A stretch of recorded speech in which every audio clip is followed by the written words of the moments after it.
All right, we're going to take a look at the sump pump here. The other day I had to unplug it. Um, the electric pump impeller is apparently shot. So this thing was just constantly running, but it wasn't really pumping anything down. And then the battery backup pump would eventually kick on and then help it and get it down, but the thing was making a lot of noise. So I unplugged it. Currently, that red light you see is the pump air. The single green light is just showing right now that the system is operational. So it is actually working on the battery operated pump, and it's not charging right now. So we're fully charged on the battery, and we've been running like this for a few days now. And this is the pump I'm going to replace it with. We got that right there. I got the whole kit, container, everything. Costs $568 for this unit. This unit here is about 11 years old. This was a basement watchdog that I pretty much converted over uh, because I got rid of the serviceable battery and put a sealed battery in there. And then to simulate the voltage being sent to the unit, to let the unit know that the battery was fully charged, I built a voltage divider. And so that sends a 10-volt signal into that board you see there. That's what keeps the water light from coming on. So the water light is the third one up from the bottom. Right now we're looking at the second light up from the bottom, which is the pump failure. And I took the alarm off of here too. I get tired of listening to the stupid constant alarms that Basement Watchdog makes you listen to, even though everything's running fine. If you do have a power glitch, this thing will alarm out until you reset it. So I got rid of that, took that off the board, and everything works good.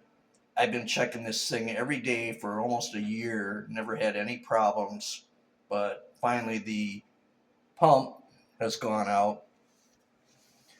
Down here, you can't see it right now, but excuse me, right down in here, I was double checking the float. I thought maybe the float was stuck and that was why it was running all the time, but that's not the case.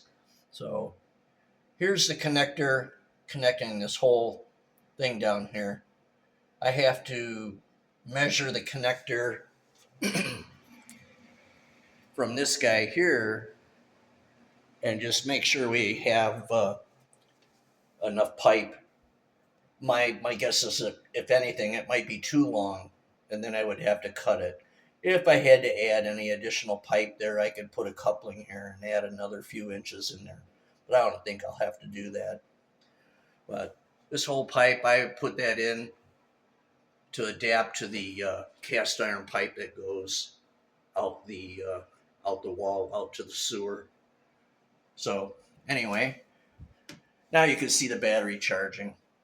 There's actually two lights on now. And there it is. Error 2, the bottom, second one from the bottom. So we still have a fuse in the water light. They actually had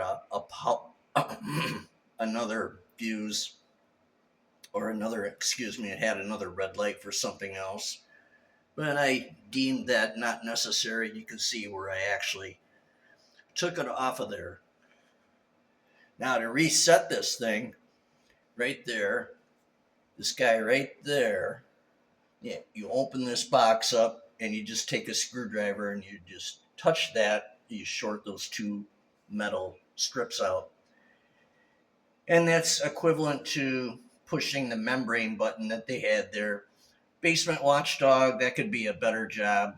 That whole setup that you guys have there is pretty bad.